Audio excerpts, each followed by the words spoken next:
Where's the rest? Where's the rest of this part? Okay, so one of the things that we find even today is that the physician, we don't get leads or referrals from actual doctors. It's rare that would ever happen. We get them from functional medicine. And the reason we do is they just approach things differently. You know, most of the doctors that we get leads from isn't about their patients' homes. It's about their own personal homes. So they're definitely concerned when it's about their home potentially having mold. But on the patient side, we rarely ever get anything from them.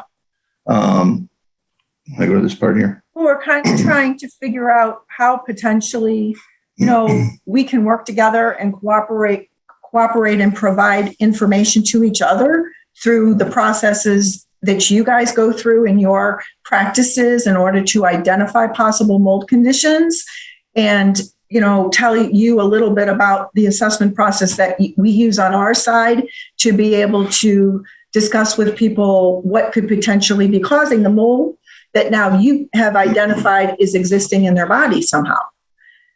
It's so when we get a referral from functional medicine, we're not really provided any information because it's always the homeowner for the most part that calls, right? And it's not from the doctor. It's because the person who's sick has been told by the doctor, you need to find somebody who can test for mold. Right. And it's because they've been tested personally, clinically, and they have, whether it was urine or blood or whatever, they have an elevated level of something, a mycotoxin or whatever, or mold in their body.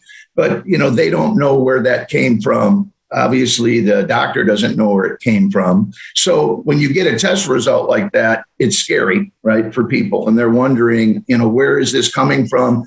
And, a whole investigation has to take place to determine where this potentially is. Now, in functional medicine, I know that people are treated for mold and not on the environmental side, but potentially from food and other sources. So for us, we're strictly on the environmental side. So the only information we really get is we have mold in our body. Now, sometimes I'll get the mycotoxin report or the lab report that shows the type of mycotoxin they have in their body.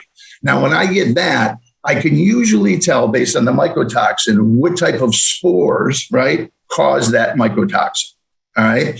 And then depending on the spores, that tells me what caused the mold, right? Certain spores are created, all mold is created by conditions, control the mold, right? So certain spores are created by certain conditions. Things like stachy and chetomium, these things are waterborne spores, are only created by water and primarily on cellulose. So if they have that type of a mycotoxin in their body, I know, and if it's in the home, it came from a water event, whether it's ongoing, previous, and it just wasn't cleaned properly or whatever it could be.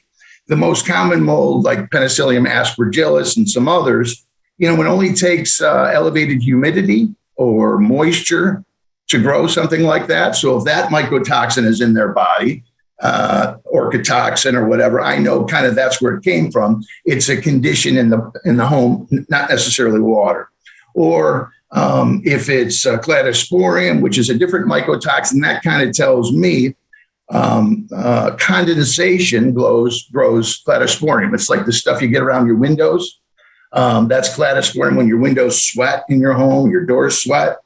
So that at least starts me in a direction. But some kind of a conversation potentially or more information from the physician, because you're checking other things that we don't know anything about. So, and not to cross over the HIPAA, but the homeowner can provide us information that we need about the property.